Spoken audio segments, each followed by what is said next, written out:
और कौन है? बाकी तो सब सब पुराने हो गए। ओह चलो भाई, सबको वेरी वेरी गुड मॉर्निंग है। लास्ट हम लोगों ने एंजाइम्स, एसी क्या करूं? दोनों का काम हो जाएगा यार। देखो जीवन में ऐसे दुखी नहीं रहना, सारे देयर आर ऑलवेज ऑप्शंस।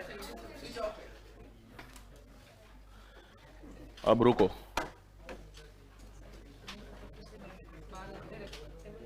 ये वाला है नहीं।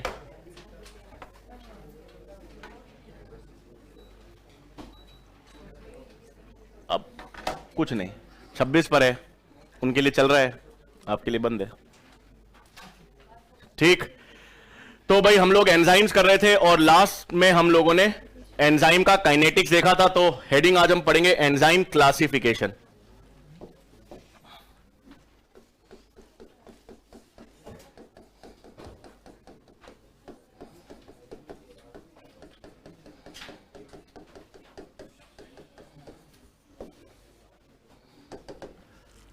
ठीक है भाई, अब हमने लास्ट क्लास में हल्का सा डिस्कस किया था एंजाइम क्लासिफिकेशन के बारे में। एंजाइम्स दोनों ने नाम सुना है? ठीक है, थोड़ा बहुत मेरे को एंजाइम्स के बारे में आपको क्या मालूम है बताओ। आप लोग जोधपुर से, बाहर से आए? जोधपुर से। जोधपुर में कहां पे?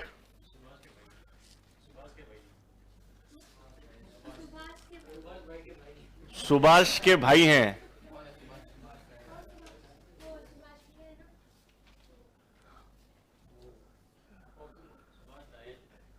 अच्छा, सुभाष जी के सगे भाई हो आप? कजन, चाचा के लड़के। और आप? बुआ के चाचा। अरे सुभाष ये बोलना हमने याद किया है। ठीक है, कब बोलोगे जाके? अभी क्लास का मैसेज डाल देना, नाडा सर ने याद किया है। पुराने स्टूडेंट है जो अब एमबीबीएस कर रहे हैं। तो उन्होंने एंजाइम्स के बारे में क्या बताया आपको? वो स्टाइल देखी उनकी आपने लास्ट में है जो दरवाजा खोला और बैठ गए। Cool man, amazing. क्या आप लोग यहां आते हो, बैग उतारते हो, जगह करते हो, बैठते हो, फिर कंफर्टेबल होते हो। उन्होंने कुछ किया ही नहीं, दरवाजा खोला, एक टांग और तशरीफ नीचे। बेहतरीन। सोमवार को यही देखना था बस। गुड, चलो आ जाओ। हाँ, तो अब एंजाइम क्लासिफिकेशन में हमको पहली चीज याद रखनी है, हम लोग एंजाइम्स किस तरह का रिएक्शन कैटेलाइज करेगी, उस आधार पर हम एंजाइम्स को कितने क्लासेस में डिवाइड करते हैं। एंजाइम्स को हम कितनी क्लासेस में डिवाइड करेंगे? 6। और उसमें हर एंजाइम का एक ईसी नंबर होता है, एंजाइम कमीशन या एंजाइम क्लासिफिकेशन नंबर होता है। और जिसको हम लोग कैसे रिप्रेजेंट करेंगे? ईसी नंबर 1, EC2, 3, 4, 5 और 6। तो पीछे वाले ना पेन खेल रहे हैं। रुको, नो, दिस विल वर्क। हाँ, तो पहली चीज तो आपको ध्यान में रखनी है, एंजाइम्स को हम कितनी क्लासेस में डिवाइड करेंगे? 6 क्लासेस में डिवाइड करेंगे, EC1 से लेकर EC6। और हर एंजाइम में कितनी सब क्लासेस होती हैं? 4 से 13 सब क्लासेस होंगी। और एंजाइम क्लासिफिकेशन नंबर कितने डिजिट्स का होता है? 4 डिजिट का नंबर होता है। लेकिन आपको कौन सा डिजिट याद रखना है? पहला। EC1, 2, 3, 4, 5, 6। एक्चुअली नंबर होता है 1.2.4.5, इस तरह से। मतलब ये इसकी मेन क्लास है, ये इसकी सब क्लास है। सब क्लास के अंदर कौन सा रिएक्शन और कहां पर कैटेलाइज कर रहा है। तो उस बेसिस पर हर एंजाइम के कितने डिजिट्स होते हैं क्लासिफिकेशन में? 4। लेकिन हमको कितना याद रखना है? पहला डिजिट आपको ध्यान में रखना है। EC नंबर 1 कौन सी एंजाइम्स होती हैं? ऑक्सीडो रिडक्टेजेस, या इनको एक और नाम से हम जान सकते हैं, डिहाइड्रोजिनेसिस। EC नंबर 1 किस एंजाइम का होगा? ऑक्सीडो रिडक्टेजेस या डिहाइड्रोजिनेसिस। EC number 2 transferases. EC number 3 hydrolysis. EC number 4 लाइएसिस, EC number 5 आइसोमरेसिस, EC number 6 लाइगेसिस। तो एंजाइम्स में हमारे पास या एंजाइम्स के कितने टाइप्स या कितनी क्लासेस हैं? 6, और ये आपको नाम याद रखना है। अब ऐसा नहीं है कि आप EC5 को ट्रांसफरेजेस कह दो, ये सीक्वेंस है, मतलब ट्रांसफरेजेस का एंजाइम क्लासिफिकेशन नंबर 2 है, आइसोमरेजेस का क्या है? 5 है, ऑक्सीडोरिडक्टेसेस का क्या है? फर्स्ट है। अब आसान है, सबसे पहली एंजाइम से ऑक्सीडोरिडक्टेसेस या डिहाइड्रोजिनेसेस, नाम से ही इनका काम है, क्या करती होंगी? जहां पर भी ऑक्सीडेशन या रिडक्शन होगा, मतलब जहां कहीं भी रिडॉक्स रिएक्शंस होंगे, वहां पर कौन सी एंजाइम काम करेगी? ऑक्सीडोरिडक्टेसेस या डिहाइड्रोजिनेसेस। अब ऑक्सीडेशन रिडक्शन का मतलब है जहां पर हाइड्रोजन रिमूव हो रहा है, ऑक्सीजन जुड़ रहा है, ऑक्सीजन हट रहा है, जहां पर ऑक्सीडेशन रिडक्शन हो रहा है वहां पर कौन काम करेंगी? ऑक्सीडोरिडक्टेसेस। दूसरी एंजाइम है ट्रांसफरेजेस। ट्रांसफरेजेस का मतलब है ये एंजाइम्स ऐसी हैं जो किसी भी केमिकल ग्रुप को ट्रांसफर करेंगी। कोई भी एक केमिकल ग्रुप ले लो, फॉस्फेट ग्रुप ले लो, अमाइनो ग्रुप ले लो, कोई भी केमिकल ग्रुप ले लो, कोई भी केमिकल ग्रुप को एक सबस्ट्रेट से दूसरे सबस्ट्रेट पर ट्रांसफर अगर करना है तो कौन सी एंजाइम काम करती है? ट्रांसफरेजेस। ट्रांसफरेजेस का काम है किसको ट्रांसफर करना? किसी भी केमिकल ग्रुप को ट्रांसफर करना। तीसरा नाम होता है हाइड्रोलेसिस। हाइड्रो मतलब पानी, मतलब ये वाटर यूज करेंगी और वाटर यूज करके बॉन्ड्स तोड़ेंगी। तो हमारे पूरे शरीर में या ऑर्गेनिजम्स के अंदर पानी को यूज करके बॉन्ड्स कहां तोड़े जाते? डाइजेशन में। जितनी भी डाइजेस्टिव एंजाइम्स हैं, कार्बोहाइड्रेट्स को तोड़ने वाली अमाइलेसेस, प्रोटीन्स को तोड़ने वाली प्रोटीएजेस, लिपिड्स को तोड़ने वाली लाइपेजेस, तो ये सारी एंजाइम्स वाटर को यूज करके बॉन्ड्स तोड़ती हैं, और वाटर को यूज करके बॉन्ड्स तोड़ने वाली एंजाइम्स हाइड्रोलेसिस। सारी डाइजेस्टिव एंजाइम्स हाइड्रोलेसिस। लाइसेस भी कुछ ऐसा करती हैं, मतलब या तो बॉन्ड्स तोड़ सकती हैं या कोई ग्रुप को रिमूव कर सकती है, लेकिन इंपॉर्टेंट है पानी यूज नहीं करेगी।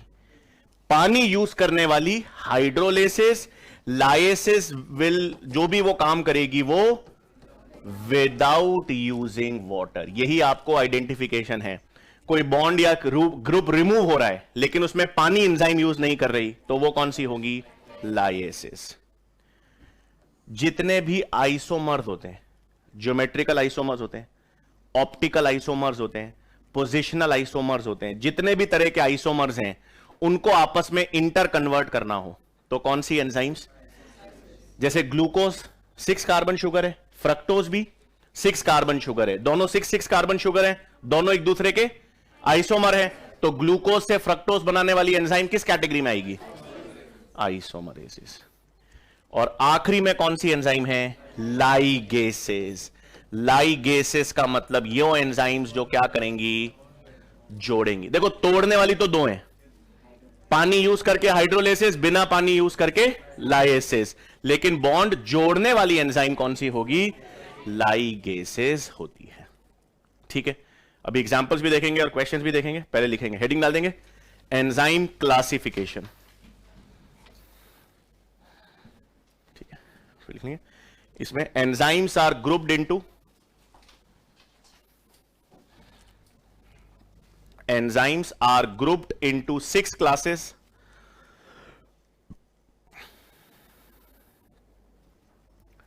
Enzymes are grouped into 6 classes, bracket में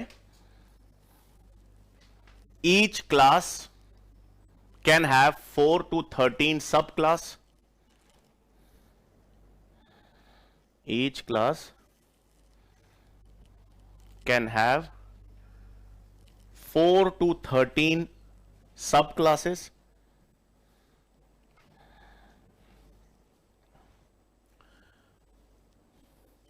And every enzyme has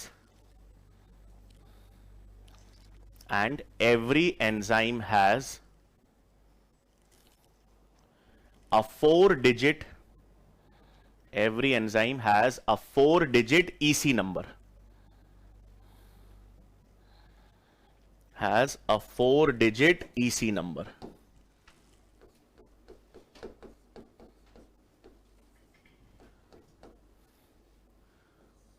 ठीक है, तो EC1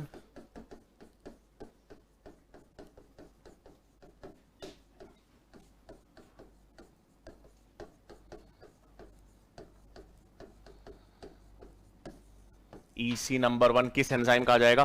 ऑक्सीडोरिडक्टेसेस या डिहाइड्रोजिनेसेस।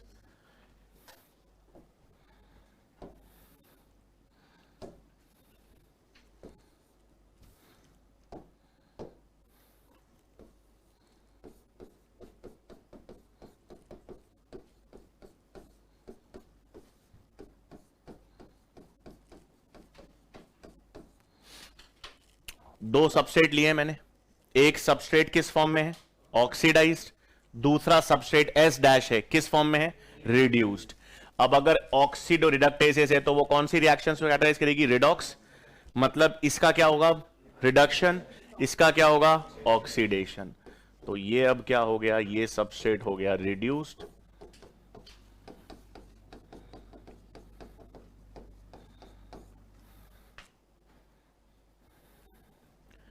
ऑक्सीडोरिडक्टेसेस, ये रिएक्शन है और फिर लिखा रहा हूं उसमें।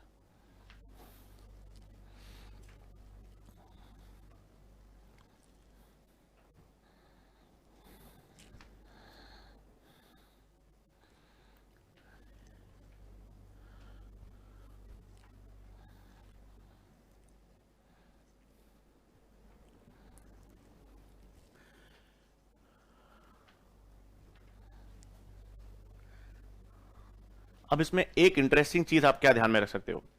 अभी अपन ने कहा कि ऑक्सीडेशन और रिडक्शन, रिडॉक्स रिएक्शंस कैटेलाइज करने वाली एंजाइम ऑक्सीडोरिडक्टेसेस है, और कोई केमिकल ग्रुप को ट्रांसफर करने वाली एंजाइम ट्रांसफरेसेस है। अब सुनना मैं क्या पूछ रहा हूं आपसे और आप मुझे बताना।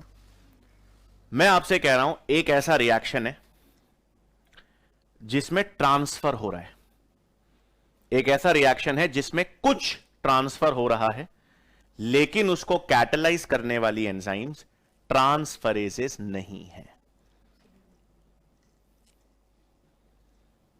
ठीक है, और अब मैं आपसे यह कह रहा हूं कि एक केमिकल रिएक्शन में कुछ ट्रांसफर हो रहा है और उसको कैटेलाइज करने वाली एंजाइम्स ऑक्सीडोरिडक्टेसेस है। शाबाश, इलेक्ट्रॉन। भाई अपन ने कहा जहां कहीं भी केमिकल ग्रुप ट्रांसफर होगा वहां पर ट्रांसफरेसेस है, लेकिन जब इलेक्ट्रॉन ट्रांसफर होता है तो उसको रिडॉक्स कहते हैं। मेरे से इलेक्ट्रॉन निकला, मेरा ऑक्सीडेशन हुआ, इनको इलेक्ट्रॉन मिला, इनका क्या हुआ? रिडक्शन। तो transfer of electrons is oxidation और रिडक्शन। तो इसका मतलब कौन से ट्रांसफर में ट्रांसफरेजेस काम नहीं करेंगी? इलेक्ट्रॉन्स के या हाइड्राइड के या हाइड्रोजन के, क्योंकि इनका ट्रांसफर का मतलब क्या होता है? ऑक्सीडेशन और रिडक्शन। तो वो किस कैटेगरी में आएंगी? ऑक्सीडोरिडक्टेसेस। लिखेंगे अब इसमें ऑक्सीडोरिडक्टेसेस में these enzymes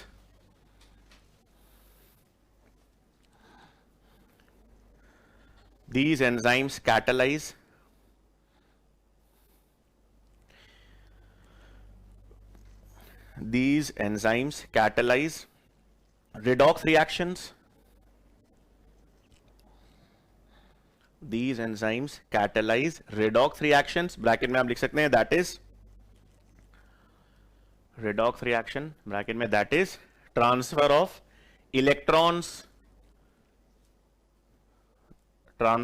electrons, comma hydrogen और hydrides. Transfer of electrons, hydrogen और हाइड्राइड्स। ठीक है, तो इनमें एग्जाम्पल्स क्या आ जाएंगे? जो देखो, जितनी भी ऑक्सीडेसेस होती हैं, जितनी भी रिडक्टेसेस होती हैं, ये सब किस कैटेगरी में आएंगी? ऑक्सीडोरिडक्टेसेस नाम ही है, ऑक्सीडेसेस, रिडक्टेसेस, डिहाइड्रोजिनेसेस, ये सब किस कैटेगरी में आती हैं? EC number 1। लिख लो एग्जांपल्स।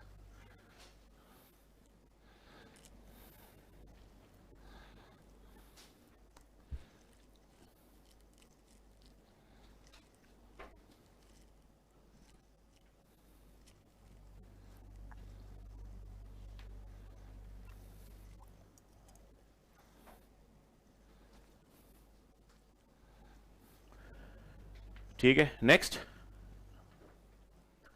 नेक्स्ट हमारे पास आता है ईसी नंबर 2।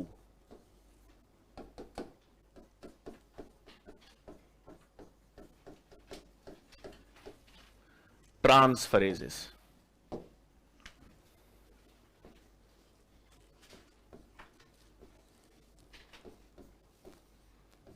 अब इधर देखो, यहां पर वापस मैंने दो सबसेट बनाए हैं, एस और एस डैश है। एस पर जी मतलब एक केमिकल ग्रुप प्रेजेंट है, एस पर क्या प्रेजेंट, तो एस सबसेट पे केमिकल ग्रुप है, इस पे नहीं है। ट्रांसफरेजेस क्या करेगी, इस केमिकल ग्रुप को एक सबसेट से दूसरे सबसेट पे ट्रांसफर करेगी।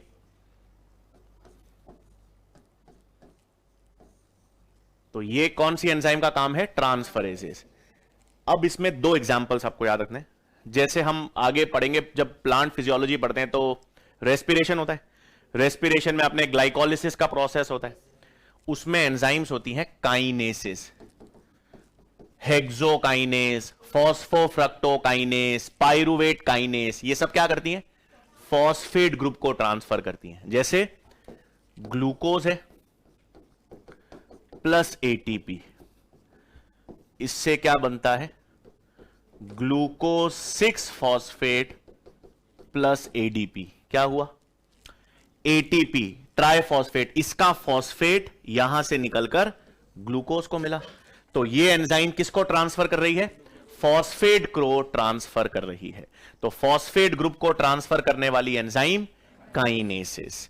और एक और एंजाइम होती है जिसे हम कहते हैं नाम से ट्रांस एमिनेसेस। ये किस ग्रुप को ट्रांसफर करेगी, सर गुड मॉर्निंग यार, ये मैं रोज जल्दी आ रहा हूं, रोज बहुत सर लेट क्यों हैं आप, ट्रैफिक, कहां से आ रहे हो आप, अरे सुनने तो दो उनका, ओ देना गया एक्चुअली, वैसे बीच में हुआ था तो एक जना लेट आया, तो मतलब ऐसे मैंने ये खुराफात मैंने की थी, तो कॉलेज में था मतलब दिल्ली में, तो ऐसे आराम से नींद नहीं खुली और लेट हो गया। तो लेट हुआ तो माइक्रोबायोलॉजी का लेक्चर था हमारा, तो वो आधा क्या मतलब ऑलमोस्ट निकल ही गया था। तो ठीक है मैं लेट पहुंचा, तो लेट पहुंचा तो ऐसे हमारे सर थे, बोले जाओ come here, what happened, sir गिरा और लग गई, हो जाओ जाओ जाओ बैठ जाओ बैठ जाओ बैठ जाओ। फिर उनको लगा कि यार इसको कुछ कुछ, तो ऐसे में से पूछते हैं क्या हुआ, कहाँ गिरे कहाँ गिरा, मैंने कहा सर बिस्तर पे गिरा, नींद लग गई।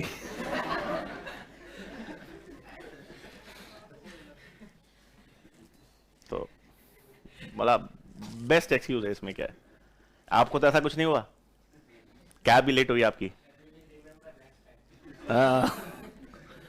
बिस्तर पे गिरा नींद लग गई। और एक और हो चुका है, उसमें तो इंग्लिश का इशू था।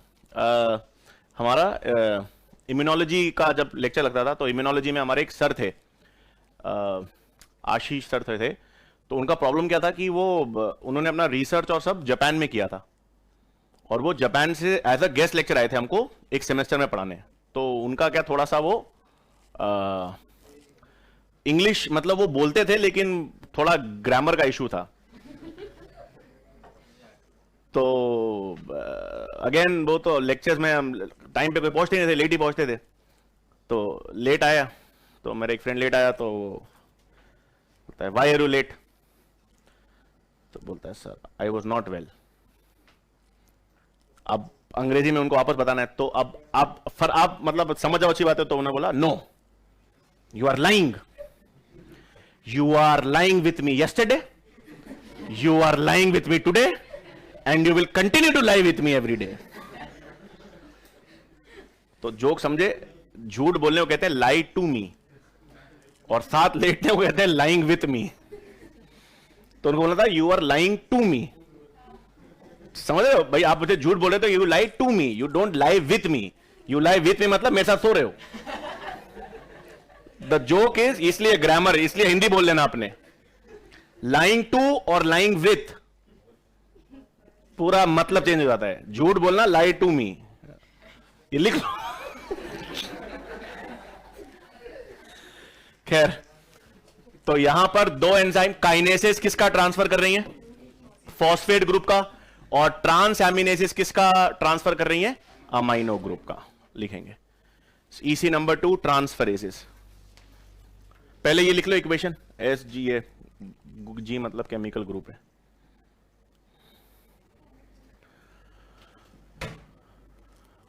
ऐसे ठिठुर तो नहीं रहे आप लोग? नहीं।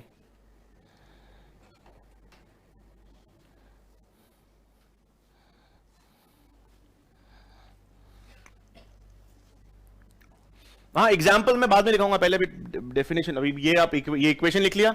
अब these enzymes catalyze transfer of chemical groups.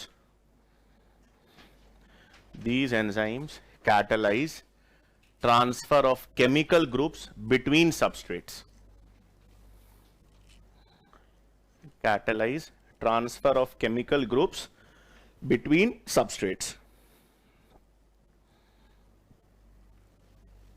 ठीक है, फिर इसमें पहला example kinesis.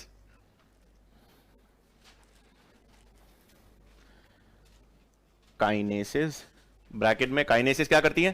Transfer of phosphate group. Kinases के ब्रैकेट में ट्रांसफर ऑफ फॉस्फेट ग्रुप। और दूसरा ट्रांस एमिनेसिस। ट्रांस एमिनेसिस ये क्या करेंगी? Transfer of amino group. Transaminases is transfer of amino group.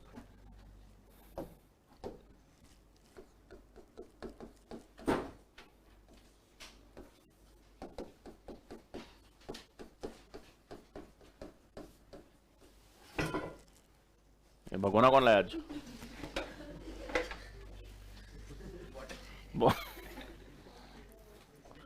ठीक है, EC number 3 hydrolysis.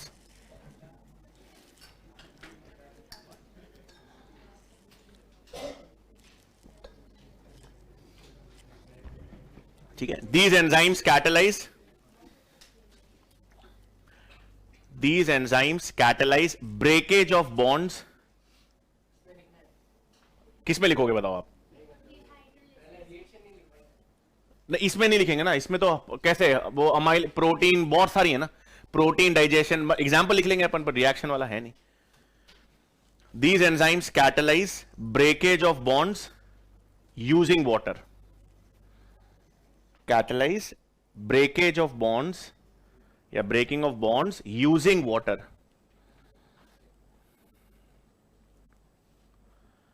bonds using water bracket में आप लिख लेंगे breakage of ester, ether, peptide. मतलब कौन कौन से बॉन्ड्स तोड़ सकती हैं? Breakage of ester, ether, glycosidic, peptide bonds. Ether, ester, peptide, glycosidic, phosphodiester, ये सब बॉन्ड्स।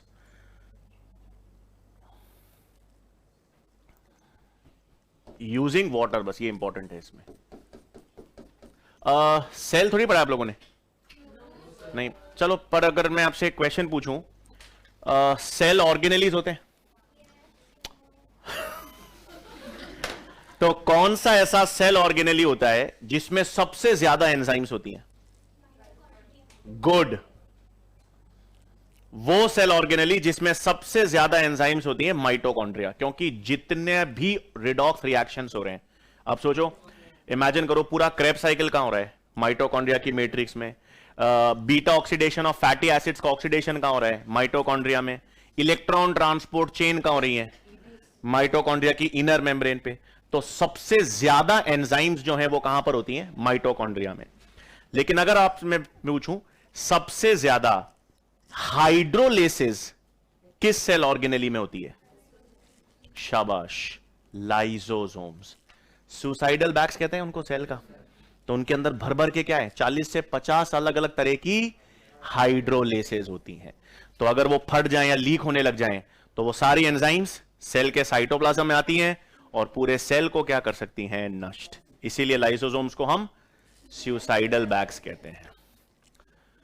तो एग्जाम्पल लिख लेंगे इसमें, all digestive enzymes.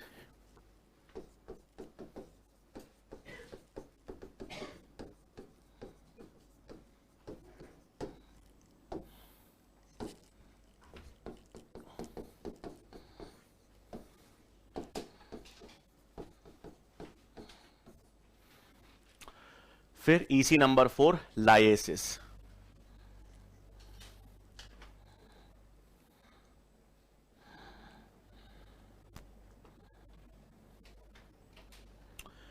These enzymes catalyze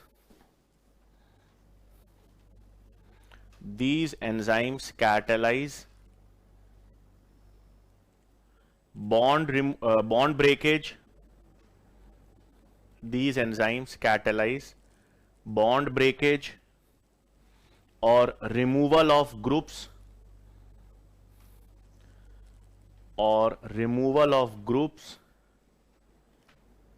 without using water,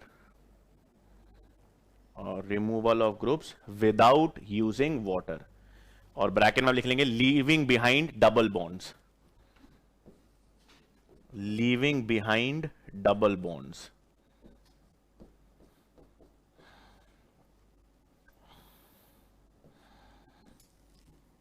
अब जैसे कैसे देख रहा है एनसीईआरटी में, एक सबस्ट्रेट है, उस पर कौन सा ग्रुप है, एक्स, दूसरा सबसेट है, उस पे कौन सा ग्रुप है, Y। अब ये X और Y को हटा दो,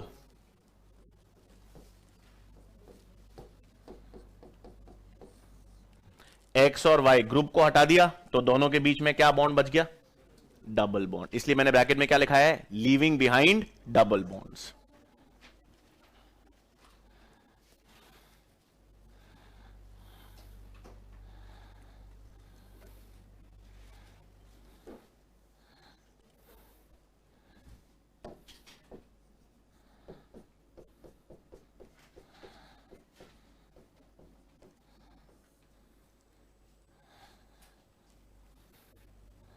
ये एंजाइम कहां पढ़ते हैं, मैंने एग्जाम्पल तो लिखा है यहां पर, एल्डोलिसिस। किसी को आइडिया ये एंजाइम कौन से रिएक्शन में कहां पर यूज होती है, शाबाश, वेरी गुड, ग्लाइकोलिसिस। 6 कार्बन होता है, फॉस्फो क्या, फ्रक्टोज 1,6 बिस फॉस्फेट, 6 कार्बन को ये 3-3 मॉलिक्यूल्स में तोड़ देती है। तो ग्रुप रिमूव कर रही है, बॉन्ड तोड़ रही है, लेकिन विदाउट यूजिंग वाटर। एग्जाम्पल आप लिख लेना, aldolases. Next EC number 5, आइसोमरेसिस।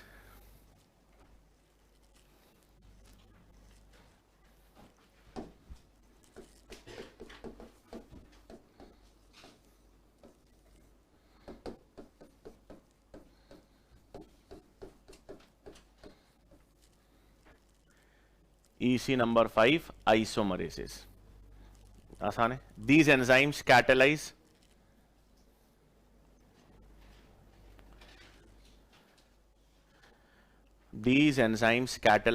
interconversion of these enzymes catalyze the interconversion of all types of positional, geometrical and optical isomers। catalyze interconversion of all types of positional, geometrical and optical isomers।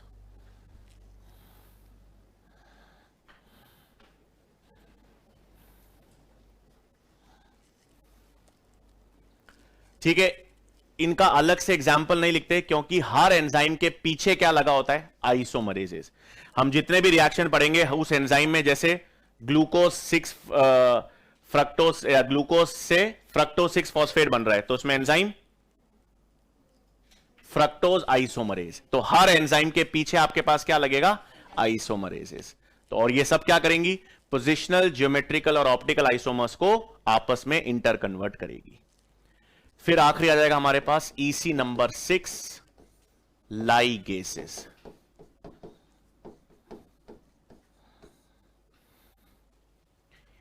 EC number 6 लाइगेसेस। क्या करेंगी, तोड़ेंगी जोड़ेंगी? तो लिखेंगे next लाइगेसेस में these enzymes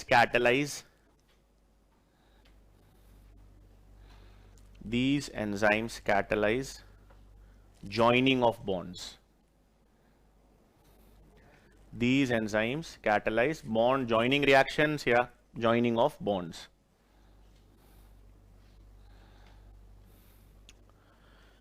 और क्योंकि ये bond जोड़ती हैं, इसका सबसे कॉमन एग्जाम्पल आता है डीएनए लाइगेसेस। ये कौन से बॉन्ड जोड़ती है? चलो अब सुन लो, यहां पर मतलब ये डीएनए लाइगेसेस फॉस्फोडाइएस्टर बॉन्ड जोड़ती हैं, ठीक है। देखो डीएनए का स्ट्रक्चर हम पढ़ेंगे आगे, तो डीएनए में एक तो बैक शुगर फॉस्फेट यानी फॉस्फोडाइएस्टर बॉन्ड्स होते हैं और हाइड्रोजन बॉन्ड्स होते हैं। हाइड्रोजन बॉन्ड्स कौन तोड़ता है? हेलिकेसेस, ठीक है। हमेशा डीएनए के अंदर जो हाइड्रोजन बॉन्ड्स हैं उसको तोड़ने वाली एंजाइम हेलिकेसेस। फॉस्फोडाइएस्टर बॉन्ड्स को कौन तोड़ता है? फॉस्फोडाइएस्टर बॉन्ड्स को तोड़ने वाली एंजाइम्स, चलो टोपोआइसोमरेसेस फॉस्फोडाइएस्टर बॉन्ड तोड़ती भी हैं जोड़ती भी हैं, स्पेशल एंजाइम्स हैं। और जितनी भी न्यूक्लियेसेस हैं, एक्सोन्यूक्लियेसेस, एंडोन्यूक्लियेसेस, सिंपल न्यूक्लियेसेस, सब कौन से बॉन्ड्स तोड़ती हैं? Phosphodiester bond. फॉस्फोडाइएस्टर बॉन्ड जोड़ता कौन है? लाइगेसेस। हाइड्रोजन बॉन्ड कौन जोड़ता है? कोई नहीं, अपने आप जुड़ते हैं। हाइड्रोजन बॉन्ड जोड़ने के लिए एंजाइम कहां चाहिए आपको?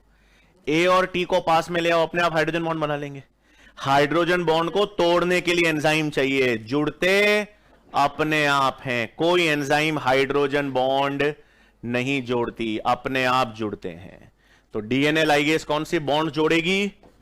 फॉस्फोडाइएस्टर।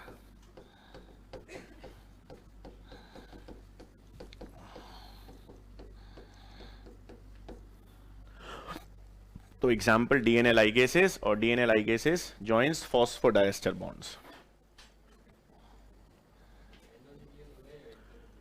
कौन सी तोड़ने वाली? दोनों तोड़ती हैं। एक्सो एंड से तोड़ती हैं और एंडो बीच में से तोड़ती हैं, दोनों ही फॉस्फोडाइएस्टर बॉन्ड तोड़ेंगी।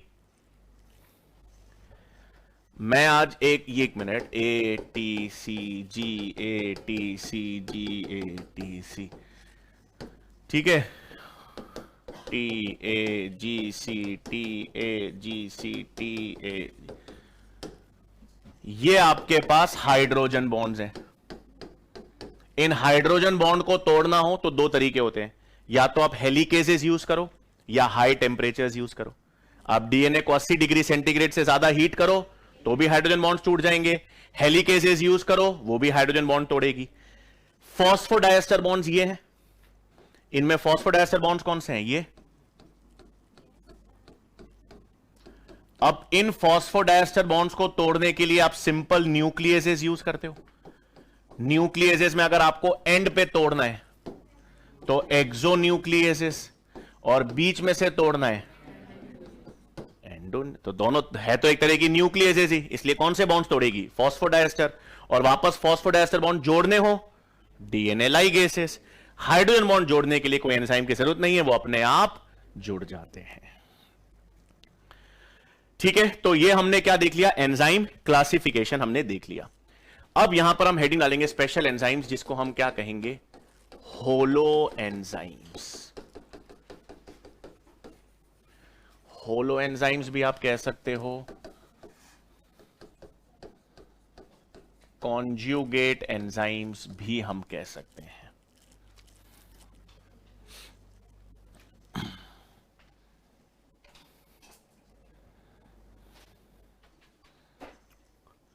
होलो एंजाइम्स, ये जैसे हम कहते हैं कॉन्ज्यूगेट एंजाइम्स। देखो हमें ये मालूम है एंजाइम्स केमिकली किससे बनी है? प्रोटीन से। हमें पता है एंजाइम्स केमिकली प्रोटीन से बनी है, लेकिन कुछ ऐसी एंजाइम्स होती हैं जिनमें प्रोटीन्स के साथ साथ नॉन प्रोटीन पार्ट भी होता है। ना ना ना ना, हिस्टोन तो हिस्टोन एंजाइम का ही, हिस्टोन तो पूरा प्रोटीन है। हिस्टोन इज, देखो, all enzymes are proteins but all proteins are not enzymes, है ना। एक्टिन मायोसिन प्रोटीन है लेकिन एंजाइम नहीं है। पेप्सिन एंजाइम भी है प्रोटीन भी है। हीमोग्लोबिन प्रोटीन है लेकिन एंजाइम नहीं है। तो हिस्टोन सिर्फ प्रोटीन है लेकिन एंजाइम नहीं। लेकिन मैं आपसे कह रहा हूं होलो एंजाइम्स एक ऐसी स्पेशल एंजाइम्स हैं जिनमें प्रोटीन के साथ साथ एक नॉन प्रोटीन पार्ट भी मौजूद है। तो इसका मतलब होलो एंजाइम्स जब मैं यहां पे लिखूं, एक सेकेंड,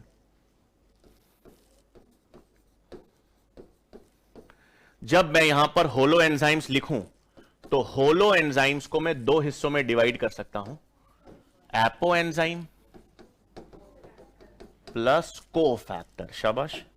इसका मतलब एंजाइम का जो प्रोटीन पार्ट है, प्रोटीन पार्ट मतलब एंजाइम का वो पार्ट जो अमाइनो एसिड से बना है, उसे तो क्या कह दूंगा, एपो एंजाइम। और जो नॉन प्रोटीन पार्ट है, एंजाइम का जो नॉन प्रोटीन पार्ट है, उसे क्या कहते हैं, कोफैक्टर। तो हमको पहला चीज तो ये मालूम चल गया कि भाई सर होलो एंजाइम क्या है। होलो एंजाइम एक एंजाइम है जिसमें प्रोटीन के अलावा एक नॉन प्रोटीन पार्ट भी जुड़ा हुआ है। अब सवाल है क्यों? तो दो चीजें याद रखना।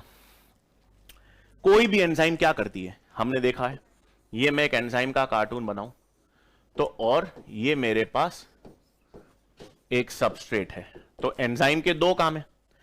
सबस्ट्रेट एंजाइम से जुड़ेगा और जुड़ने के बाद एंजाइम उस सबस्ट्रेट को प्रोडक्ट में कन्वर्ट करेगी। यही होता है। एक एंजाइम, सबसे पहली चीज, सबस्ट्रेट एंजाइम से जुड़ेगा, एंजाइम उसके केमिकल बॉन्ड्स को तोड़ेगी और उसको प्रोडक्ट में कन्वर्ट करेगी और खुद यूज नहीं होगी। तो मैं यहां पर दो नए टर्म्स यूज कर रहा हूं, स्पेसिफिसिटी और कैटालिसिस। कोई मुझे बताएगा स्पेसिफिसिटी का मतलब क्या है और कैटालिसिस का मतलब क्या है एग्जैक्ट, क्योंकि ये बहुत वेगली तो सबको पता रहता है।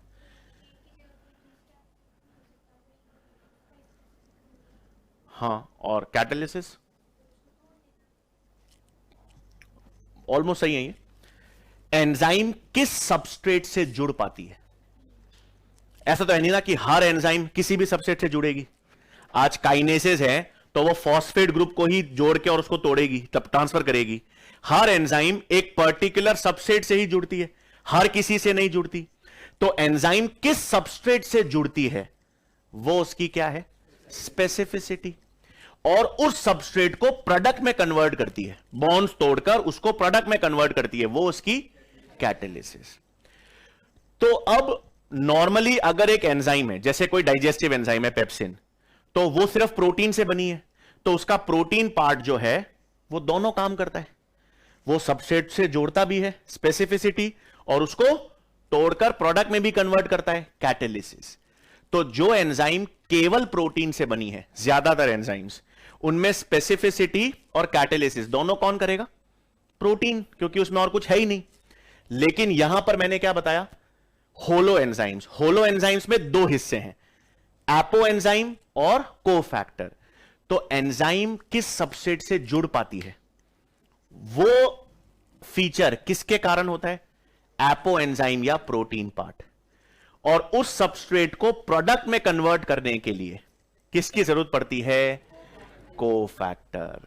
तो ये क्वेश्चन एनसीईआरटी में भी दे रखा है और सवाल भी बहुत बार बन चुका है कि कोफैक्टर, अगर मैं एक होलो एंजाइम से कोफैक्टर को हटा दूं तो एंजाइम क्या नहीं कर पाएगी, कैटालिसिस। सबस्ट्रेट से तो जुड़ पाएगी लेकिन सबस्ट्रेट को प्रोडक्ट में कन्वर्ट नहीं कर पाएगी। एपो एंजाइम एंजाइम का प्रोटीन पार्ट है, यह देखता है कि उसको किस सबस्ट्रेट से जुड़ना है, और जुड़ने के बाद कौन काम करता है, नॉन प्रोटीन पार्ट, जो सबस्ट्रेट को किस में कन्वर्ट करता है, प्रोडक्ट में, यानी कैटालिसिस में। इसका मतलब cofactor is responsible for catalysis. तो if we remove the cofactor from the holoenzyme, catalytic efficiency या पावर खत्म हो जाएगी। अब कोफैक्टर हमको मालूम चल गया नॉन प्रोटीन पार्ट है, और हमको यह भी मालूम चल गया it is responsible for catalysis. अब ये कोफैक्टर 3 और तरह का होता है।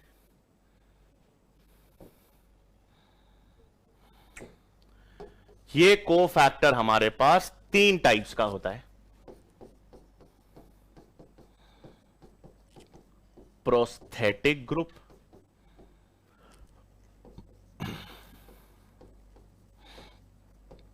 Coenzyme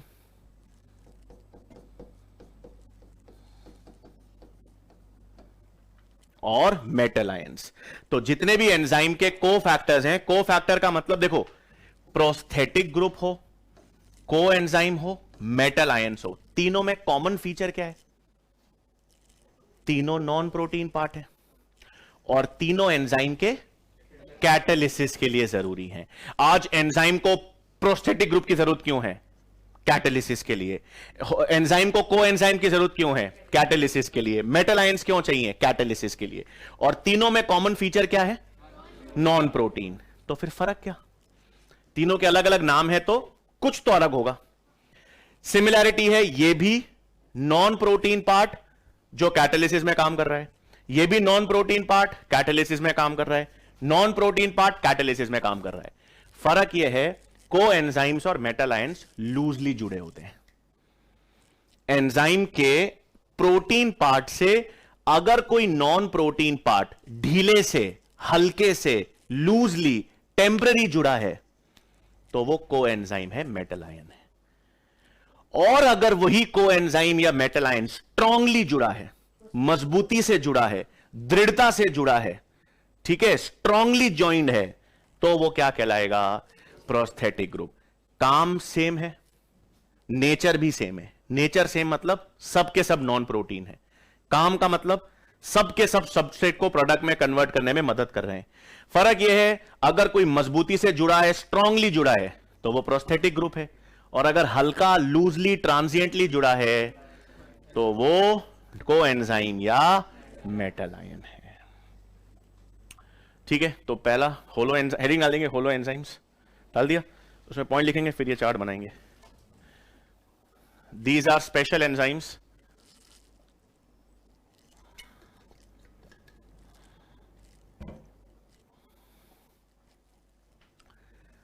these are special enzymes which have presence of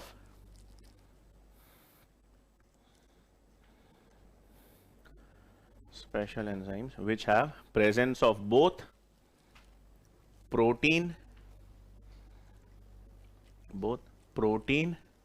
as well as non-protein part.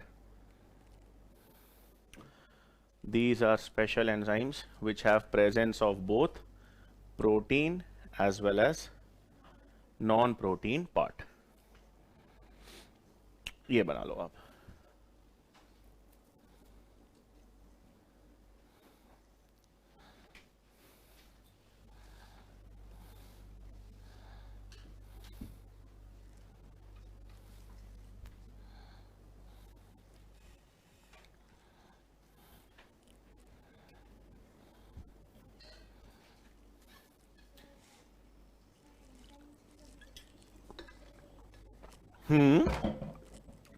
Enzyme की डेफिशिएंसी से बीमारियां भी होती हैं, मतलब जेनेटिक बीमारियां भी होती हैं, फिजियोलॉजिकल बीमारियां भी होती हैं।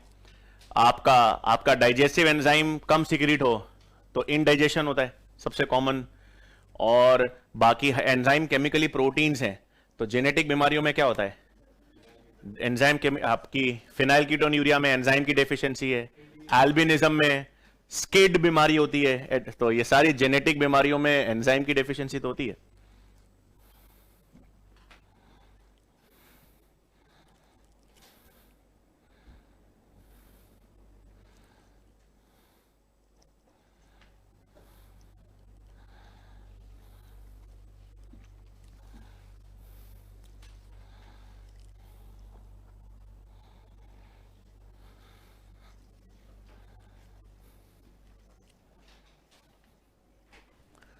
ठीक है, फिर यहां पे को फैक्टर के बारे में लिखेंगे।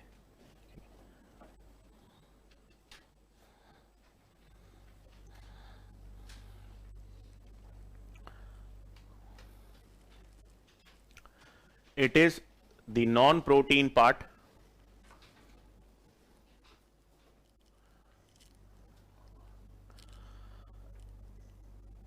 It is the non-protein part that is bound to the apoenzyme. It is the non-protein part that is bound to the apoenzyme. Next point. This cofactor is responsible for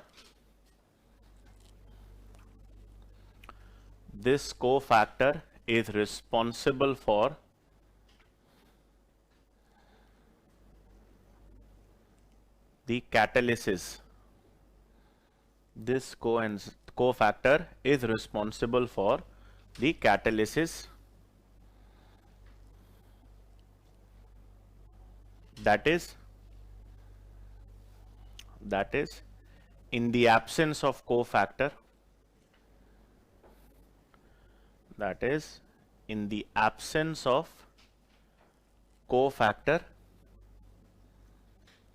the enzyme loses its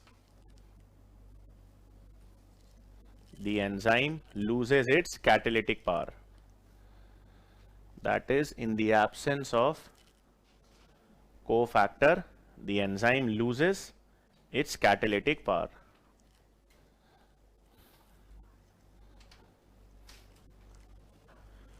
फिर types of cofactor.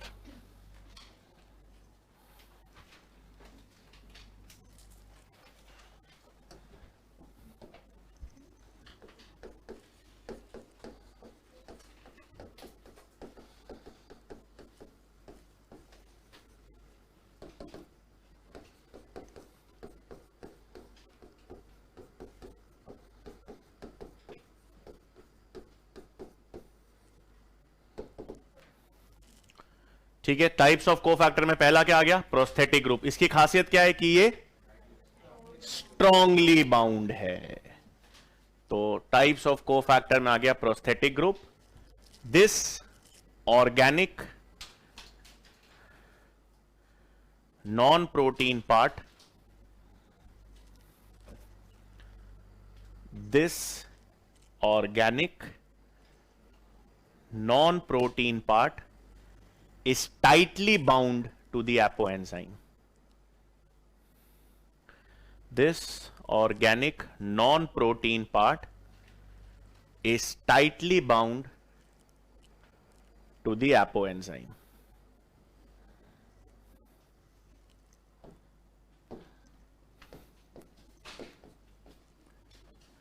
अब इसमें example क्या है? देखो, दो enzymes होती हैं, पेरोक्सीडेसेस और कैटालेसिस. और पेरोक्सीडेसेस और कैटालेसिस के लिए प्रोस्थेटिक ग्रुप क्या होता है? हीम. अब आप बोलोगे सर हीम प्रोस्थेटिक ग्रुप तो हीमोग्लोबिन में भी होता है. बिल्कुल सही, लेकिन हीमोग्लोबिन प्रोटीन है, एंजाइम नहीं है. तो हम लोग किसकी बात करेंगे? हीम प्रोस्थेटिक ग्रुप है. और हीम प्रोस्थेटिक ग्रुप किसके अंदर पाया जाता है? हीमोग्लोबिन में तो होगा, लेकिन एंजाइम्स की हम बात करें तो पेरोक्सीडेसेस और कैटालेसिस में. तो लिख लेंगे example. Heme prosthetic group found in peroxidases and कैटालेसिस.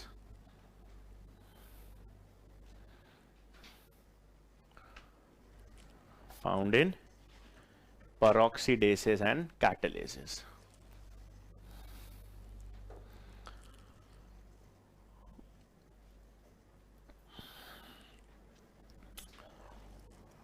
ठीक है, कोएंजाइम्स के कुछ एग्जांपल्स आप मुझे बता सकते हो? चलो, प्रोस्थेटिक ग्रुप के तो एग्जांपल देख लिए. अब अपने पास कोएंजाइम्स और मेटल आयंस बचते हैं. कोई उदाहरण, कोई एग्जांपल कोएंजाइम का?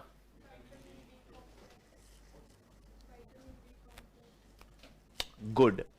विटामिन बी कॉम्प्लेक्सेस से कोएंजाइम्स बनती हैं. भाई विटामिन तो विटामिन है, लेकिन विटामिन बी कॉम्प्लेक्सेस जो हैं, जैसे B1 क्या होता है? थियामीन. देखो एक अच्छा चीज याद आया.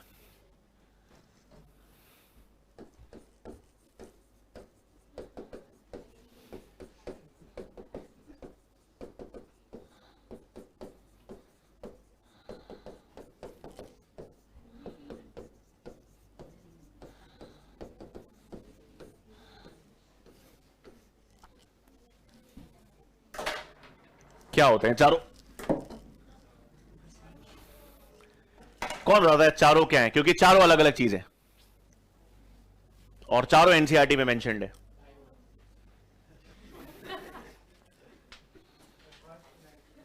फर्स्ट तो नाइट्रोजन बेस, शाबाश। Thymine nitrogen base, thiamine vitamin B1, thymidine nucleoside. जब थाइमीन के साथ कोई भी शुगर जुड़ती है तब वो क्या बनेगा? थाइमिडीन न्यूक्लियोसाइड, हार्मोन जो थाइमस ग्लैंड से निकलता है। तो एक क्वेश्चन था 2015 या 2014 में, उसमें लिखा था thymine is a nucleoside, thymidine is a nitrogen base. तो वो दोनों फॉल्स थे क्योंकि थाइमिडीन न्यूक्लियोसाइड है और थाइमीन नाइट्रोजन बेस है।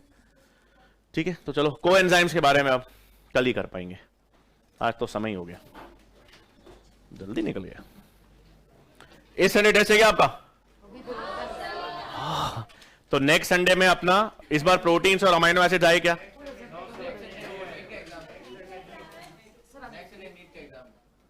ओके, मतलब नेक्स्ट टेस्ट अपना जब भी होगा तो उसमें एंजाइम्स, हाँ मतलब तो ठीक है ना, तो पूरा चैप्टर आ जाएगा।